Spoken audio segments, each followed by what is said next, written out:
नमस्कार, mutual funds helpline में आपका स्वागत है। मैं हूं शैल भटनागर, आपके साथ जुड़ रहा हूं नोएडा स्टूडियो से। आज हमारे दर्शकों के म्यूचुअल फंड्स में निवेश को लेकर अनेक सवाल हैं। उनका तसल्लीपूर्वक समाधान करने के लिए हमारे साथ जुड़ रहे हैं श्री ओमकेश्वर सिंह साहब, जो rankmfmutual.com वेबसाइट के सीईओ हैं। आप पिछले 2 दशकों से म्यूचुअल फंड इंडस्ट्री को बारीकी से ट्रैक कर रहे हैं और फंड्स में इन्वेस्टमेंट सजेस्ट करने के लिए आप एक महारत रखते हैं। सिंह साहब, स्वागत है हमेशा आपकी तरह।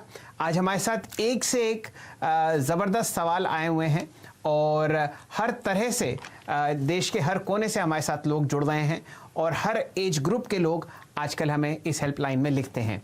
सबसे पहले आज पवन जी हमारे साथ जुड़ रहे हैं और अगर आप उनका प्रश्न सुनेंगे तो आपका दिल गदगद हो जाएगा। इस तरीके के इन्वेस्टर को हम लोग बहुत समय से ढूंढ रहे हैं और देखिए आज उन्हीं का कॉल हमारे साथ आ चुका है। पवन जी, आपका स्वागत है मार्केट्स टुडे में। और मुझे पता चला है आपकी उम्र 20 साल है और आप रोज़ के पैसे कमाते हैं, आप दिहाड़ी मजदूर हैं। बताइए आपका क्या प्रश्न है। पहले तो आपको बहुत बहुत शुभकामनाएं कि आपने ये रास्ता चुना है। अमाउंट कितना भी हो, बड़े से बड़ा और छोटे से छोटा, उस पर रिटर्न्स उतने ही आते हैं जितने आपको एक किसी और नॉर्मल अच्छे इन्वेस्टमेंट में दिखेंगे। बताइए क्या प्रश्न है आपका और आप क्या आप सजेस्ट करते हैं। चलिए, पवन जी का सवाल मेरे सामने लिखा हुआ है और जी चलिए, 500 रुपये का वो एक एसआईपी करना चाहते हैं और वो 20 साल की उनकी उम्र है ओमकेश्वर जी, और वो चाहते हैं कि ये 20 साल तक वो इन्वेस्टमेंट करें। तो आप बताइए किस हिसाब से आप उनके लिए फंड्स सजेस्ट करेंगे और क्या राय रखते हैं आप। पहले तो पवन जी को बहुत बहुत बधाई।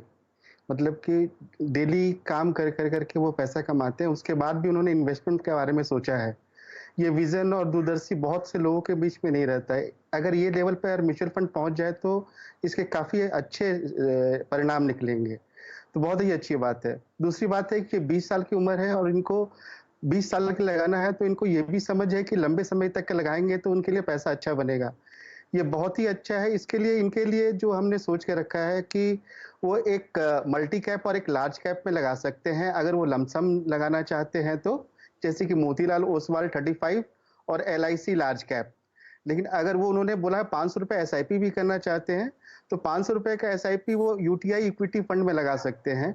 इससे 20 साल में एक अच्छा कॉर्पस क्रिएट हो जाएगा और इनको बहुत बहुत बधाई जो इन्होंने इस बारे में सोचा। बाकी लोग को भी ऐसा सोचना चाहिए। चलिए, ये राय पवन जी आपको मिल रही है। फंड्स का नाम यूटीआई इक्विटी फंड है और आप इसमें 500 रुपये महीने का एसआईपी की शुरुआत कर सकते हैं। हम लोग उम्मीद करते हैं कि आप भरपूर पैसा कमाएंगे। हमारे साथ मुंबई से राधा जी जुड़ी हुई हैं। आप 5 लाख रुपए इन्वेस्ट करना चाहती हैं और आपका आउटलुक है लगभग 5 से 7 साल। राधा, आपका स्वागत है CNBC आवाज़ में। पूछिए अपना प्रश्न ओमकेश्वर जी से। Sir, I'm 49, single. I have no liabilities. I have 5 lakhs to invest with time horizon of 5 to 7 years. मेरा सवाल ये है, should I invest in the name of my mother, 76, in senior citizen saving scheme or Prime Minister Vaya Vandana Yojana, or a mutual fund in my name would be better?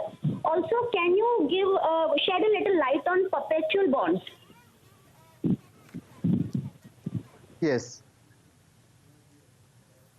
जी, तो अगर अभी का हम ध्यान देते हैं, इंटरेस्ट रेट जो regime है वो काफी कम होते जा रहा है और आपने देखा होगा अभी गवर्नमेंट ऑफ इंडिया ने जितने भी स्मॉल सेविंग स्कीम्स उसमें इंटरेस्ट रेट भी कम कर रहे हैं। तो इससे बेटर होगा कि अगर आप 5 से 7 साल का होराइजन सोच के रखे हैं तो आप बैलेंस्ड एडवांटेज फंड में पैसा लगा सकते हैं। उसमें बेटर रिटर्न, उसमें क्या कहते हैं, इक्विटी का ग्रोथ भी रहेगा और डेट का एक स्टेबिलिटी भी रहेगा। और जो पैसा है वो आप स्प्लिट कर सकते हैं 2 लाख, 1.5 लाख कर करके।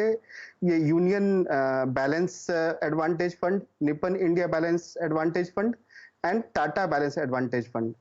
तो इससे आपको अच्छा एक कॉर्पस क्रिएट हो जाएगा बनस्पत की only in any savings fund में।